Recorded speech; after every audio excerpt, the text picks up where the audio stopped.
Alex Murdaugh is on trial for the murder of his wife and son at the family's hunting estate. He insists that he is innocent. His alibi? He claims he was nowhere near the scene of the crime. Alex said he was visiting his mother during the time of the two murders. Now, his mother's caretaker was a very important witness. Now, I have a question for you. Why did they allow her, do you suppose, to answer those questions without objection?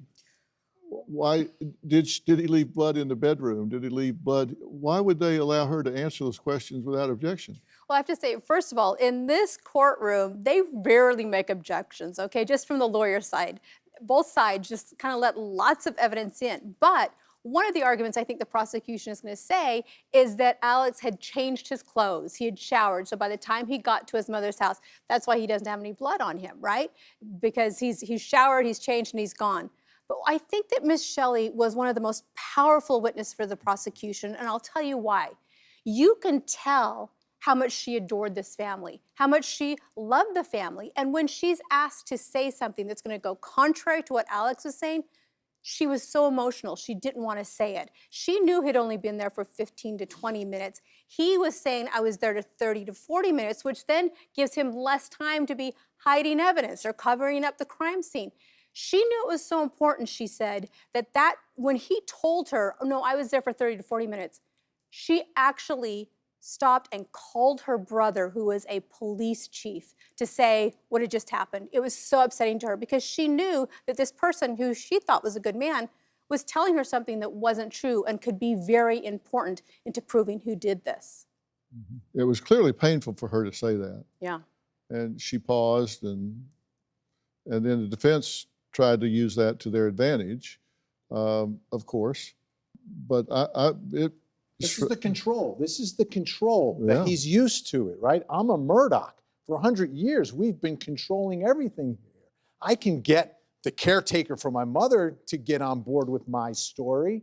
And that's the Murdaugh way. That's the way he approached all of this. I got my story. She's going to get on board, because he also floated the little notion to her that, hey, you work at the school, right? And oh yeah, I know your boss down there.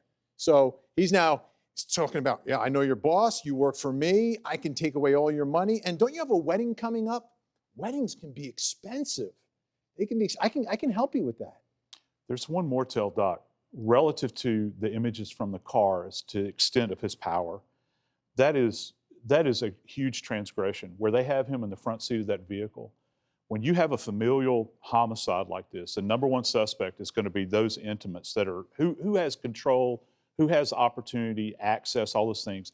You know, when you're interviewing somebody, you want to eyeball them. You want to look them in the eye.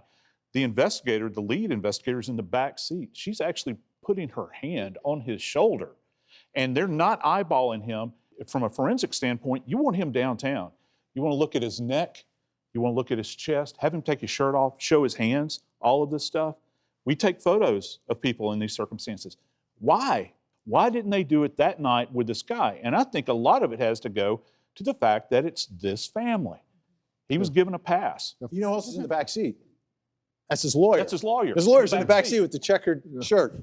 And meanwhile, in the opening statement, the defense said that this was a very aggressive questioning and that they had already targeted him as the suspect. This interview shows anything but. They are so solicitous to him. They're letting him take a phone call. They're giving him gum and water and patting him and, you know, letting him kind of run the whole interview. It's just the opposite. And I think that the jury needs to see this over and over again, how much control the Murdaugh family had, how much he was used to being in control. And this affected the investigation on every level, from the interviews to the searches. They were almost intimidated by him rather than focusing on him as the suspect from the very beginning. Do you have a story or a question for me? Click the link in the description and tell me what in the world is going on.